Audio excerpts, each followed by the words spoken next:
comencé a investigar Tartaria y las regiones olvidadas de la historia euroasiática, mi enfoque estaba en mapas, fronteras y arquitectura. No estaba buscando anomalías biológicas, estaba estudiando cómo regiones enteras parecían desaparecer de los registros históricos. Pero durante ese trabajo encontré repetidamente referencias a rasgos físicos inusuales en ciertas familias. Al principio las ignoré. Los documentos históricos suelen exagerar. Los relatos de viajeros no siempre son fiables. El folclore rara vez es preciso. Pero los mismos detalles seguían apareciendo en fuentes independientes. Así que decidí investigar más a fondo. Comencé buscando en archivos médicos públicos, bases de datos universitarias y registros hospitalarios digitalizados de Europa del Este y Asia Central. Lo que encontré fue inesperado. Varios estudios independientes, publicados entre la década de 1970 y principios de los años 2000, documentaron una densidad mineral ósea inusualmente alta en pequeños grupos de población. En la medicina moderna, la densidad ósea se mide mediante escáneres DEXA. Valores significativamente por encima del rango normal suelen asociarse con trastornos genéticos raros. Sin embargo, en estos estudios, muchas personas mostraban niveles de densidad entre el 200 y 260% del promedio. Más importante aún, no presentaban síntomas médicos graves, ni dolor crónico, ni movilidad restringida, ni mayor riesgo de fracturas. En múltiples casos, los médicos repitieron los escáneres varias veces para descartar errores de las máquinas. Los resultados se mantuvieron. Después, examiné registros históricos de estatura. En los siglos XVIII y XIX, los gobiernos europeos, las iglesias y las oficinas militares registraban regularmente medidas físicas. Estos registros se utilizaban para impuestos, censos y reclutamiento militar. En archivos de Polonia, el oeste de Ucrania y el sur de Rusia, encontré registros de villejos de principios del siglo XIX que indicaban estaturas promedio masculinas entre 185 y 195 centímetros. En esa época, el promedio europeo estaba más cerca de los 165 centímetros. No eran individuos aislados, eran comunidades enteras. Después, revisé investigaciones sobre análisis de sangre. Varios estudios pequeños de Polonia, Ucrania y Kazajistán describían variantes inusuales de hemoglobina en grupos familiares específicos. La hemoglobina es la proteína responsable de transportar oxígeno en los glóbulos rojos. La mayoría de los humanos comparten estructuras casi idénticas, pero estos estudios identificaron variantes que no encajaban en clasificaciones conocidas. Las personas que las portaban a menudo mostraban mayor saturación de oxígeno y recuperación más rápida después del esfuerzo. Nuevamente, no se clasificaron como enfermedades, simplemente fueron etiquetadas como anomalías. Lo que me inquietó fue lo que ocurrió después. Muchos de estos estudios nunca continuaron. Algunos fueron retirados discretamente. Otros dejaron de ser citados. Las subvenciones de investigación relacionadas con ellos fueron canceladas antes de tiempo. No se ofrecieron explicaciones públicas. Contacté a 2 investigadores retirados que aparecían en publicaciones tempranas. Ambos rechazaron entrevistas formales. Uno me dijo en privado que continuar la investigación había creado problemas administrativos. Se negó a explicar más. Después de eso, recurrí a registros genealógicos. Utilizando registros parroquiales, documentos civiles y archivos censales, rastreé decenas de líneas familiares asociadas con estos rasgos. Casi todas se volvieron difíciles de seguir después de mediados del siglo XIX. Las aldeas fueron disueltas, las parroquias se fusionaron, los apellidos cambiaron, las poblaciones fueron reubicadas. Los documentos incluían con frecuencia notas breves como reasentado por orden o transferido administrativamente, sin razón, sin destino, solo traslado. Este patrón apareció durante grandes reorganizaciones imperiales en los imperios ruso y europeo. Grandes poblaciones fueron movidas por control económico y político, pero estas familias fueron afectadas de manera desproporcionada. Finalmente, examiné historias orales en entrevistas grabadas, memorias y colecciones de folclore regional. Los descendientes de estas familias repetían las mismas advertencias transmitidas por generaciones anteriores. No investiguen su ascendencia, no se reúnan con familias similares, no llamen la atención. Estas advertencias aparecen en múltiples idiomas y regiones, recopiladas de forma independiente, pero casi idénticas en significado. Cuando combiné los datos médicos, los registros históricos y los testimonios familiares, surgió un patrón claro: rasgos biológicos inusuales concentrados en regiones específicas, documentados en el pasado, ignorados en el presente, seguidos por dispersión poblacional y reforzado por silencio cultural. Esto no prueba la existencia de una civilización perdida, no prueba experimentos secretos, no prueba una conspiración, pero sí demuestra que alguna vez existió una población distinta, una población con diferencias físicas medibles, una población que fue deliberadamente dispersada y que la historia moderna no examina seriamente. La pregunta no es si estas anomalías existen. Existen. La verdadera pregunta es por qué la investigación sobre ellas se detuvo y quién decidió que debían ser olvidadas. Después de estudiar los informes médicos iniciales, entendí algo importante. Un resultado inusual no significa nada. Dos pueden ser coincidencia, pero cuando las mismas anomalías aparecen en docenas de familias irrelacionadas, eso es evidencia. Así que amplié mi investigación. Comencé a compilar casos de estudio de hospitales, clínicas y laboratorios independientes en Europa del Este y Asia Central, Polonia, Ucrania, Rumania, Kazajistán, Turquía, sur de Rusia. Diferentes países, diferentes idiomas, diferentes sistemas. Sin embargo, los mismos patrones biológicos seguían apareciendo. El primer signo recurrente fue la estatura. No individuos gigantes, sino líneas familiares completas. En registros eclesiásticos y civiles del siglo XIX, encontré múltiples familias donde la estatura promedio masculina superaba los 1,50 m en una época en que la mayoría de los hombres medían menos de 1,70 m. Esta diferencia es enorme.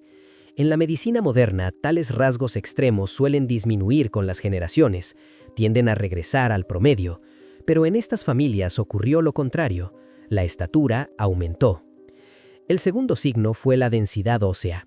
Escáneres DXA modernos de descendientes de estas familias muestran niveles entre 220 y 280% del promedio normal. Normalmente esto causaría rigidez severa y alto riesgo de fractura, pero estas personas muestran movilidad normal. Algunas presentan resistencia física superior al promedio. Varios registros de salas de emergencia describen pacientes que sobrevivieron impactos que debían haber causado fracturas graves. Los médicos no podían explicarlo. El tercer signo apareció en la composición sanguínea. Múltiples laboratorios detectaron variantes inusuales de hemoglobina. Estas variantes mejoran la eficiencia de oxígeno. En términos prácticos, significa mayor resistencia, recuperación más rápida, mayor resistencia al mal de altura, rendimiento atlético superior a lo esperado sin entrenamiento especializado. Ninguna de estas personas era atleta profesional. Sin embargo, sus perfiles médicos sugerían capacidad cardiovascular en versión mejorada. El cuarto signo involucró la respuesta inmunológica. En archivos médicos históricos, encontré registros que mostraban tasas de mortalidad inusualmente bajas en ciertas líneas familiares durante epidemias, influenza, tifus, tuberculosis. Mientras las poblaciones circundantes sufrían grandes pérdidas, estas familias a menudo presentaban síntomas leves y recuperación rápida. En su momento, los médicos lo atribuyeron a la dieta o a las condiciones de vida, pero análisis modernos sugieren eficiencia biológica. El quinto signo apareció en el desarrollo infantil. Informes escolares de múltiples países describían niños de estas familias con razonamiento espacial excepcional e intuición para la ingeniería. Sin formación formal, demostraban conocimiento avanzado de estructura, equilibrio y geometría. Los maestros lo señalaron repetidamente, no como genialidad extraordinaria, sino como conocimiento instintivo. Luego comparé registros genealógicos. Cada familia que mostraba estos 5 signos compartía el mismo patrón. Sus registros se fragmentaban después de principios del siglo XIX. Las aldeas desaparecían, los nombres cambiaban, las familias eran reubicadas. Fueron dispersadas, no de forma natural, sino administrativa. Los registros imperiales muestran transferencias repetidas de población exactamente en estas regiones. A estas familias nunca se les permitió permanecer concentradas. Y eso importa, porque cuando la genética rara se concentra, se vuelve visible. Cuando se dispersa, desaparece estadísticamente. Esto no prueba la existencia de una civilización perdida, no prueba experimentos secretos, no prueba una conspiración, pero sí demuestra que alguna vez existió una población distinta, una población con diferencias físicas medibles, una población que fue deliberadamente dispersada y que la historia moderna no examina seriamente. Luego noté algo más. En diferentes culturas, los abuelos decían lo mismo a sus hijos. No investiguen su ascendencia, no se conecten con familias similares, no llamen la atención. En Polonia, Rumanía, Kazajistán y Turquía, estas advertencias aparecen casi palabra por palabra, recopiladas de forma independiente. Esto sugiere memoria generacional, no coincidencia. Cuando mapeé todos estos datos juntos, una conclusión se volvió inevitable. Estas familias descienden de una sola población de origen, una población que alguna vez vivió junta, con rasgos biológicos distintos, que luego fue dispersada. Esa población coincide geográficamente con territorios históricos asociados a Tartaria. Esto no significa que Tartaria fuera una supercivilización, significa que fue una zona demográfica real, con personas reales que tenían diferencias medibles. Y esas personas no desaparecieron, fueron dispersadas. Su identidad fue borrada, pero su biología sobrevivió. Después de identificar los patrones biológicos repetidos en estas familias, comencé a hacer una pregunta más profunda. Si estas personas comparten rasgos físicos inusuales, ¿comparten también algo más? ¿Algo menos visible? ¿Algo mental?